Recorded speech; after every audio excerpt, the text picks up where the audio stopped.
معذرت کے ساتھ وہ ریکارڈنگ بھی شروع کی تھی تو چار طرح کی سزائیں اس آیت میں بتائی گئی ہیں۔ ایک تو سزا یہ ہے کہ قتل کر دیے جائے انہیں۔ دوسرے نمبر پہ یہ ہے کہ انہیں سولی چڑھا دیا جائے،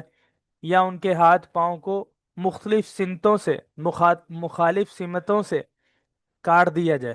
او ینفوا من الارض، یا ان کو زمین سے نکال دیا جائے، مطلب ان کو جلا وطن کر دیا جائے۔ ذالک لہم خزی فی الدنیا ولہم فی الآخرۃ عذاب عظیم۔ یہی وہ لوگ وہ آدمی ہے کہ یہی وہ لوگ ہیں کہ جن کے لیے ذلت ہے دنیا میں، اور آخرت میں بھی بہت سخت عذاب ہے۔ اچھا، یہ جو سزا ہے چار قسم کی، یہ ہے کس کے لیے؟ اس سے متعلق ہم نے پڑھنا ہے آج۔ تو مفسرین نے لکھا ہے یہ سزا ہے ان لوگوں کے لیے، اس جماعت کے لیے جو کسی اسلامی حکومت کے خلاف جو ہے بغاوت پہ اترا ہے، یا کوئی ایسی جماعت ہو جو مجتمع ہو کر یا اکٹھی ہو کر وہ کسی علاقے پر ڈاکہ زنی کے لیے حملہ کر دے، مطلب کسی بھی علاقے میں حملہ کر دیا تاکہ جو ہے نا ان کا مال لوٹ لیں اور ان کو قتل کر دے، تو اس کو کہتے ہیں ڈاکہ زنی۔ تو یہ جو سزائیں ہیں یہ دو قسم کے جماعتوں کے لیے ہیں، ایک وہ گروہ جو ڈاکہ زنی کرتا ہے، اور ایک وہ گروہ جو اسلامی حکومت کے خلاف بغاوت کرتا ہے۔ ایسے دونوں کے لیے اللہ تعالیٰ نے یہ چار قسم کی سزائیں بتائی ہیں، اور یہ چاروں قسم کی سزائیں الگ الگ موقع محل کے اعتبار سے ہیں۔ اب جنہوں نے بغاوت کی ہے، یا جس گروہ نے ڈاکہ زنی کے لیے حملہ کیا ہے، تو اس کی بھی چار ہی صورتیں بنتی ہیں۔ پہلی صورت یہ ہے کہ انہوں نے صرف قتل کیا، لوگوں کے مال نہ لے سکے، مال ان کے ہاتھ نہ لگا، تو ایسی صورت میں اللہ نے حکم دیا این یقتلوا، کہ ان کو بھی بدلے میں قتل کر دو، او یصلبوا۔ پھر دوسری صورت یہ ہے کہ انہوں نے قتل بھی کیا اور مال بھی لے لیا، تو ایسی صورت میں اللہ نے حکم دیا او یصلبوا، کہ اس صورت میں ان کی سزا ہے کہ انہیں سولی چڑھا دو، او تقطع ایدیہم۔ تیسری صورت یہ ہے کہ مال لیا انہوں نے لیکن قتل کسی کو نہیں کیا، تو ایسی صورت میں اللہ نے حکم دیا ہے کہ ان کے ہاتھ اور پاؤں مختلف سمتوں سے کاٹ دو۔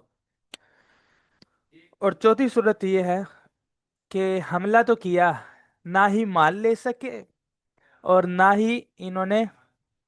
کسی کو قتل کیا، تو ایسی صورت میں صرف یہ سزا کے بتائی گئی ہے او ینفوا من الارض، کہ ان کو جلا وطن کر دو، یہی ان کی سزا ہے۔ تو یہ چاروں قسم کی سزا یہ ان دو گروہوں کے لیے ہے، دو قسم کے گروہ جو یا تو بغاوت کرتے ہیں اسلامی حکومت کے خلاف، یا وہ جو ہے ڈاکہ زنی کرتے ہیں، حملہ کر کر کسی شہر پر یا کسی قبیلے پر یا لوگوں پر حملہ کر کے ان کا مال لوٹ لیتے ہیں اور ان کو قتل کر دیتے ہیں، تو یہ ڈاکہ زنی کہلاتا ہے۔ تو ایسے لوگوں کے لیے یہ چار قسم کی سزائیں ہیں، اور ان کے موقع محل بھی بتا دیے۔ اچھا جی، اب آگے جو ہے آیت نمبر 35، 36 اور 37 میں اللہ تعالیٰ نے تقوی کا حکم دیا ہے، اور کفر جو کافر لوگ ہیں ان کے برے انجام کا بتایا ہے۔ ترجمہ دیکھیے، یا ایھا الذین آمنو، اے ایمان والو اللہ سے ڈرو، وابتغوا الیہ الوسیلہ، اور اس کے کوئی وسیلہ تلاش کرو اس کے قریب جانے کا، یعنی اللہ کے قریب جانے کا کوئی وسیلہ تلاش کرو، کوئی ذریعہ تلاش کرو۔ اچھا، وسیلہ سے مراد کیا ہے؟ مفسرین نے لکھا ہے اس سے اعمال صالحہ مراد ہے، یعنی نیک اعمال،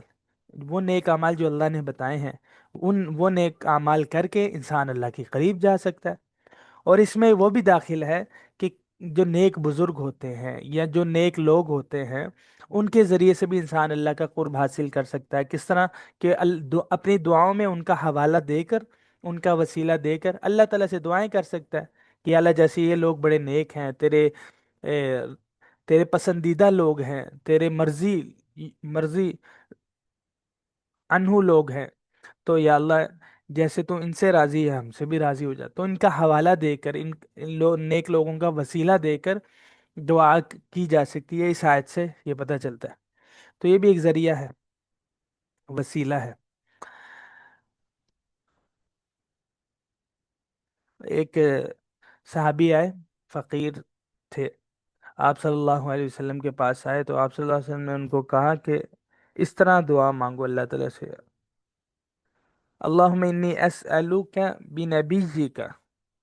اے اللہ میں آپ سے سوال کرتا ہوں آپ کے نبی کا حوالہ دے کر۔ تو یہ اس سے ثابت ہوتا ہے کہ جو وسیلہ دے کر دعا کی جاتی ہے یہ ٹھیک ہے۔ البتہ اس میں یہ فرق رکھنا چاہیے کہ صرف وسیلہ دینا ہی مقصد ہو، صرف جو ہے اس کا حوالہ دینا ہی مقصد ہو، اس طور پر کہ یہ اللہ کا محبوب بندہ ہے تو جیسے اللہ اس سے راضی ہیں تو ہماری دعا اللہ تعالیٰ اس کے ذریعے سے قبول کر لیں گے، صرف اتنا ہی ہو۔ ذہن میں کوئی ایسا ارادہ نہ ہو کہ میں اسی سے مانگ رہا ہوں، جیسے ہوتا ہے لوگ قبروں میں جاتے ہیں بزرگوں کی تو یوں رویہ ہوتا ہے جیسے اسی سے مانگ رہے ہیں، تو یہ بھی غلط ہے۔ یا یہ بھی غلط ہے کہ یہ سمجھنا کہ یہ قبر والا اللہ سے میری سفارش کرے گا، یہ بھی غلط ہے۔ یہ دونوں صورتیں غلط ہیں۔ ہاں صرف دعا اللہ ہی سے کرنی ہے، نیک لوگوں کا وسیلہ اور حوالہ ریفرنس دے سکتے ہیں کہ یا اللہ جیسے یہ بندے تیرے نیک ہیں تو ان سے راضی ہے، ان کا واسطہ دے کر ہم کہتے ہیں کہ ہماری بھی فلاں فلاں فلاں دعا قبول کر لے، تو یہ صورت جو ہے ٹھیک ہے۔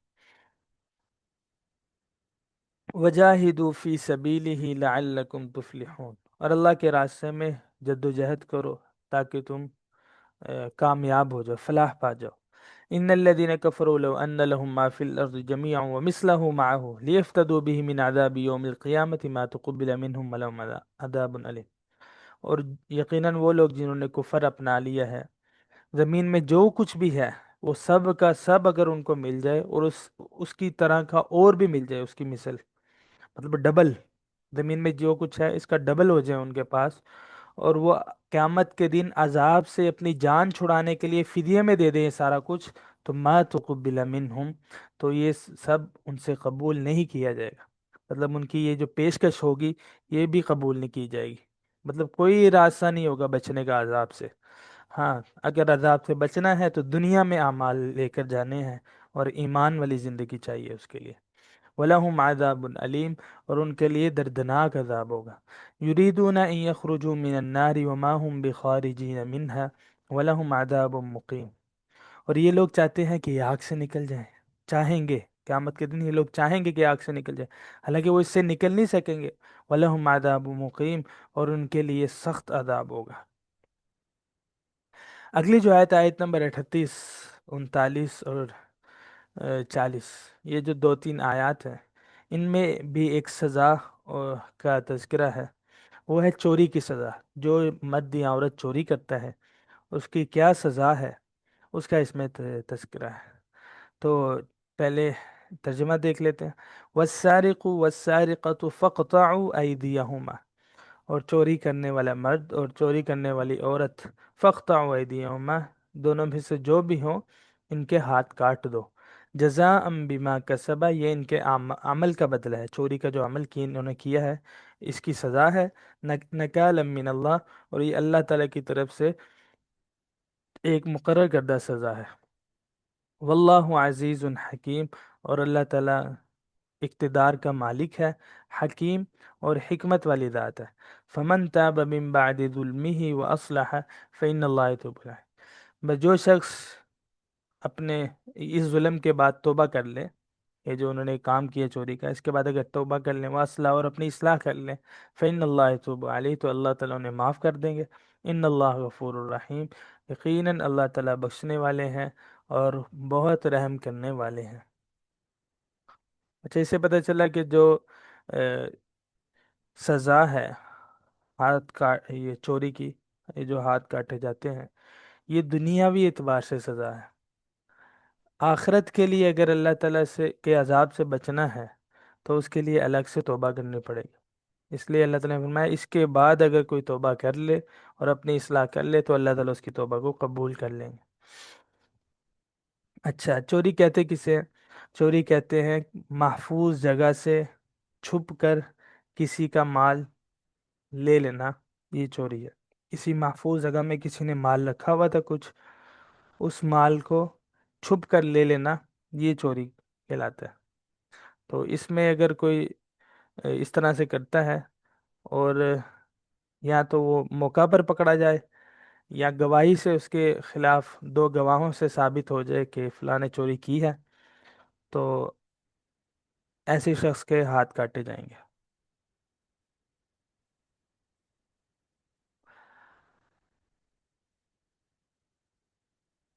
اور یہ بھی ذہن میں رکھنا چاہیے، یہ جو ہاتھ کاٹنا ہے یہ کام اسلامی حکومت کا ہوتا ہے، انفرادی طور پر کوئی عام بندہ جو ہے یہ نہیں کر سکتا، کوئی حد جاری نہیں کر سکتا۔ اپنے طور پہ اگر کوئی چاہے کہ کسی نے چوری کر لی ہے اور میں کسی کے ہاتھ کاٹ دوں تو اس کی اجازت نہیں ہوگی، خیران۔ اس کے بعد آیت نمبر 40 میں اللہ تعالیٰ اپنی قدرت کا بیان کرے، علم تعلم ان اللہ لہ ملک السماوات والارض، کیا آپ کو اس بات کا علم نہیں ہے کہ آسمانوں کا مالک اور زمین کا مالک، سب ہر چیز کا مالک اللہ ہی ہے۔ یعذب من یشاء ویغفر لمن یشاء، جسے چاہتے ہیں اللہ تعالیٰ اسے عذاب دیتے ہیں اور جسے چاہتے ہیں معاف کر دیتے ہیں۔ واللہ علی کل شیء قدیر، اور اللہ تعالیٰ ہر چیز پر قادر ہے۔ یا ایہا الرسول لا يحزنک الذین یسارعون فی الکفر من الذین قالوا آمنا بافواہہم ولم تؤمن قلوبہم۔ اگلی جو آیت ہے، آیت نمبر 41، یہ تھوڑی لمبی آیت ہے اور اس کا ایک پس منظر ہے، وہ یہ کہ اسلام کے آنے سے پہلے جو حالات تھے، بہت ساری برائیاں تھیں لوگوں میں، ان میں سے ایک یہ بھی تھی کہ جو اے، بڑے درجے کے لوگ تھے، امیر لوگ تھے، یا کوئی اور ان کے پاس کوئی عہدے تھے، تو ان کے لیے استثناء ہوتا تھا سزاؤں سے، وہ عدلیہ سے گویا کہ اے، ان کے لیے استثناء ہے، ان کی کوئی پکڑ نہیں ہے، ان کے لیے کوئی سزا نہیں ہے، کوئی قانون نہیں ہے۔ لیکن جو بیچارے فقیر لوگ تھے، نچلے درجے کے لوگ تھے، ان کے لیے انہوں نے ڈبل ڈبل سزائیں رکھی ہوئی تھی۔ اسی کا ایک واقعہ پیش آیا کہ مدینہ کے آس پاس دو قبیلے تھے یہودیوں کے، ایک تھا بنو نذیر اور ایک بنو قریظہ۔ بنو نذیر کے جو لوگ تھے وہ ذرا امیر لوگ تھے، بڑے لوگ سمجھے جاتے تھے، اور جو بنو قریظہ کے لوگ تھے وہ ذرا مالی اعتبار سے کمزور تھے، لہذا بنو نذیر کا بنو قریظہ پر تسلط رہتا تھا، اور انہوں نے چونکہ بنو نذیر کا تسلط تھا بنو قریظہ پر، تو انہوں نے زبردستی ان سے یہ قانون منوا لیا تھا کہ اگر بنو قریظہ کا کوئی آدمی بنو نذیر کے کسی آدمی کو قتل کرے گا تو بدلے میں وہ قصاص نہیں لے سکتا، بلکہ صرف 5 من کھجوریں، یہی اس کا بدلہ ہے۔ اور اس کے معذرت الٹا ہو گیا، اگر بنو قریظہ کا کوئی آدمی بنو نذیر کے کسی آدمی کو قتل کر دے، تو چونکہ بنو نذیر کے لوگ بڑے سمجھے جاتے تھے تو انہوں نے یہ قانون بنا لیا تھا کہ بنو قریظہ کا آدمی اگر قتل کرے گا بنو نذیر کے کسی آدمی کو تو بدلے میں ان کے 2 آدمیوں کو قتل کیا جائے گا، اور 10 من کھجوریں بھی ساتھ جو ہے بطور تاوان کے دے گا۔ قتل ایک آدمی کرے گا لیکن بدلے میں 2 آدمیوں کو قتل کیا جائے گا۔ اور اگر اس سے الٹ ہو جائے کہ بنو نذیر کا کوئی آدمی بنو قریظہ کے کسی آدمی کو قتل کر دے تو اس کے بدلے میں وہ قصاص نہیں لے سکتا بنو قریظہ کا کوئی آدمی، بلکہ صرف اور صرف اس کو 5 من کھجور دی جائے گی، بس مطلب یہی اس کی سزا ہے، یہی توان ہے۔ تو یہ جو قانون تھا یہ صرف اسی بنیاد پر تھا کہ بنو قریظہ جو تھے وہ امیر لوگ تھے، بنو نذیر جو تھے وہ امیر لوگ تھے، ان کا ایک غلبہ تھا، اور جو بنو قریظہ کے لوگ تھے وہ غریب تھے، ان کا غلبہ نہیں تھا، وہ نیچے لگ کے رہتے تھے ان سے۔ اسی طرح کا واقعہ پیش آ گیا ایک دفعہ کہ بنو قریظہ کے ایک آدمی نے بنو نذیر کے ایک آدمی کو قتل کر دیا۔ اب انہوں نے کہا قصاص دو، اور قصاص تو ڈبل تھا کیونکہ بنو نذیر کے آدمی کو قتل کیا تھا جو کہ بڑے سمجھے جاتے تھے، تو انہوں نے مطالبہ کر دیا کہ 2 آدمی جو ہے قصاص کے لیے دو، ہم 2 آدمی کو قتل کریں گے، تم نے ہمارے ایک آدمی کو قتل کیا، ہم 2 آدمیوں کو قتل کریں گے۔ لیکن جو بنو قریظہ کے لوگ تھے وہ مکر گئے، وہ کہتے ہم تو اس کی اجازت نہیں دیں گے۔ اور اس طرح سے جو ہے لڑائی ہونے لگی ان کے درمیان، تو ان کے جو بڑے لوگ تھے انہوں نے بڑی مشکل سے لڑائی ختم کرائی، رکوائی، اور کہا کہ ایسا کر لیتے ہیں کہ مدینے میں ایک بڑے ہی ایماندار ہیں جو نبوت کا دعویٰ کرتے ہیں، یعنی محمد صلی اللہ علیہ وسلم، کیونکہ وہ صادق و امین ہونے میں مشہور تھے، تو ان کے پاس چلتے ہیں اور ان سے فیصلہ کروا لیتے ہیں۔ اب بنو قریظہ کے لوگ تھے، وہ تو یہی چاہتے تھے کہ جب ان سے فیصلہ ہوگا تو ظاہر ہے کہ وہ تو انصاف کا فیصلہ کریں گے، اور وہ کہیں گے کہ ایک آدمی کے بدلے میں ایک ہی آدمی کو قتل کیا جائے گا، ڈبل نہیں قتل کیا جائے گا۔ اور جو بنو نذیر کے لوگ تھے ان کو پتہ تھا کہ یہ ہمارے جو فیصلہ اس کے خلاف فیصلہ ہوگا، لیکن وہ پھر بھی کنسویں لینے کے لیے، پہلے سے اندازہ لگانے کے لیے کہ محمد صلی اللہ علیہ وسلم کیا فیصلہ سنائیں گے، انہوں نے اپنے کچھ لوگ تیار کیے جو جو نبی صلی اللہ علیہ وسلم کی مجلس میں آئے، اور انہوں نے ایمان ظاہر کیا، ظاہر یہ انہوں نے دکھلایا یہ کہ ہم ایمان والے ہیں، اور باتوں باتوں میں یہ کنسویں لیتے تھے، یہ اندازہ لگواتے تھے کہ نبی صلی اللہ علیہ وسلم کیا فیصلہ فرمائیں گے ہمارے بارے میں۔ تو یہ بات اللہ تعالیٰ کو ناگوار ہوئی اور ناپسند ہوئی کہ ان کے پاس حالانکہ تورات موجود ہے، ان کو تو چاہیے تھا کہ اس کے مطابق فیصلہ کرتے، انصاف کے مطابق، انصاف کے ساتھ، کہ ایک آدمی کو اگر قتل کیا گیا ہے تو اس کے بدلے میں بھی ایک ہی آدمی کو قتل کیا جائے، نہ کہ دو کو۔ اور دوسرا، آپ صلی اللہ علیہ وسلم کو یہ حکم فرمایا کہ اگر یہ آپ کے پاس آ جائیں تو ان کے درمیان انصاف سے فیصلہ فرما دیجئے گا۔ اور ان کی یہ بات اللہ تعالیٰ کو ناگوار ہوئی کہ یہ لوگ جو ہیں شروع میں، ان کا جو مقصد ہے وہ فیصلہ کروانا نہیں ہے، ان کا مقصد ہے آپ صلی اللہ علیہ وسلم سے رائے لینا۔ اگر وہ رائے پسند آ گئی تو اس پر عمل کریں گے، اگر وہ ہم اپنی خواہش کے مطابق نہ ہوئی تو اس پر عمل نہیں کریں گے۔ تو یہ ان کا ایک جو ہے کوتاہی تھی جس کو اللہ تعالیٰ نے یہاں بیان کیا۔ اور ان کی ایک عادت یہ بھی تھی کہ وہ رد و بدل کرتے تھے، جو تورات تھی اس میں احکامات حق اور سچ تھے کیونکہ اللہ کی طرف سے نازل کردہ تھی، لیکن وہ اپنی خواہش کے مطابق جو ہے اس میں تبدیلیاں کرتے رہتے تھے۔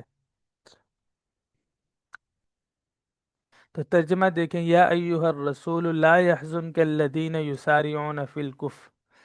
اے رسول آپ کو وہ لوگ پریشان نہ کریں جو کفر میں بڑی جلدی کر رہے ہیں، من الذین قالوا آمنا بافواہہم ولم تؤمن قلوبہم، ان میں سے ایک قسم کے لوگ تو وہ ہیں جو اپنے منہوں سے کہتے ہیں صرف کہ ہم ایمان لے آئے، ولم تؤمن قلوبہم، حالانکہ ان کے دل ایمان نہیں لائے ہوتے، یعنی دل سے وہ مومن نہیں ہوتے۔ ومن الذین ہادوا، اور دوسری قسم کے لوگ وہ ہیں جو صریح جو ہے یہودی ہیں، سماعون للکذب سماعون لقوم آخرین،